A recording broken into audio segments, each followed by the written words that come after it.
সরকার পরিবর্তন হচ্ছেই, বাংলার গরিব মানুষের টাকা আমরা মানুষের হাতে তুলে দেবো 3 মাসের মধ্যে।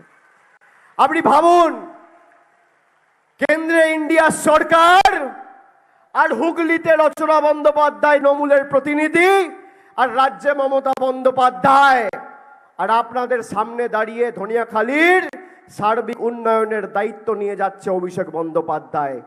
এই 4 জন যদি থাকে, সাথে অসীমা পাত্র তো রয়েছেই,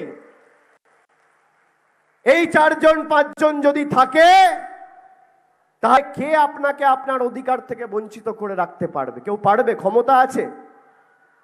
লকেট চ্যাটার্জি ভোট চাইতে গেলে জিজ্ঞেস করেছেন যে 10 বছর আগে রান্নার গ্যাসের দাম ছিল 400 টাকা, আজকে 1100 টাকা, তোমার মোদি কোথায়?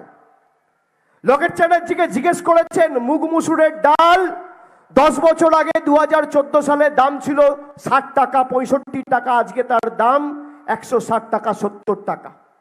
লকেট চ্যাটার্জিকে জিজ্ঞেস করেছেন যে সরষের তেল ছিল 60 টাকা লিটার, আজকে সরষের তেলের দাম 160 টাকা 65 টাকা 70 টাকা লিটার।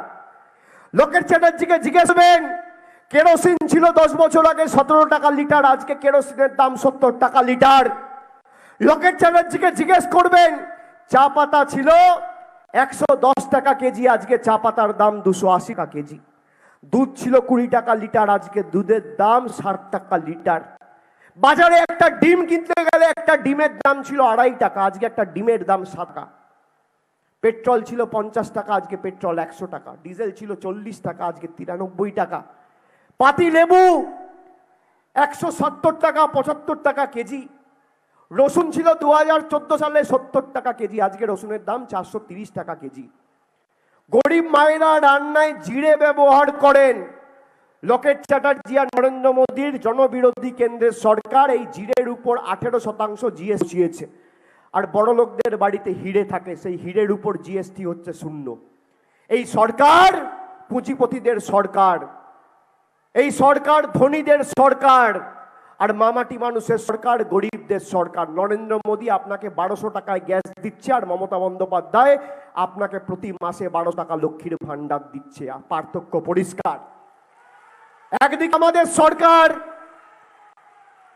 1200 টাকা করে লক্ষ্মীর ভান্ডার তপশিলি মায়েদের প্রতি মাসে দিচ্ছে, আর অন্যদিকে গ্যাসের নাম করে সেই 1200 টাকা প্রধানমন্ত্রী নিয়ে আপনার হাত থেকে চলে যাচ্ছে।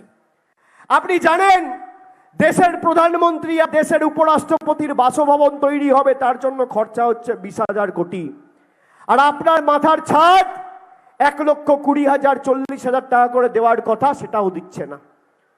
আপনি বলুন, এই জনবিরোধী সরকারকে উচিত শিক্ষা এমন ভাবে দিতে হবে যে বাংলার মানুষের সাথে প্রতারণা করার আগে এই ভারতীয় জুমলা পার্টি আর ভারত জ্বালাও পার্টি আর বাংলার জুমলা পার্টিকে এমন উচিত শিক্ষা দিতে হবে যেন 10 বছর মানুষকে মিথ্যে কথা বলার আগে ভাবে। হুগলিতে ব্যান্ডেলে 1560-65-তে পর্তুগিজরা এসছিল দখল করতে এই মাটিকে। তার 100 বছর পরে চন্দননগরে ফরাসিরা এসছিল। তার প্রায় 60-70 বছর পরে ড্যানিশরা এসছিল। আর 2019 সালে বহিরাগত বিজেপিরা এসে হুগলি দখল করতে চেয়েছিল। 2024-এ যে কটা আবর্জনা আর ছাই পাশ পড়ে রয়েছে, তাদেরকে ঝেঁটিয়ে বিদায় করে আমাদের বাংলার অধিকার আমাদের নিজেদের বুঝে নিতে হবে।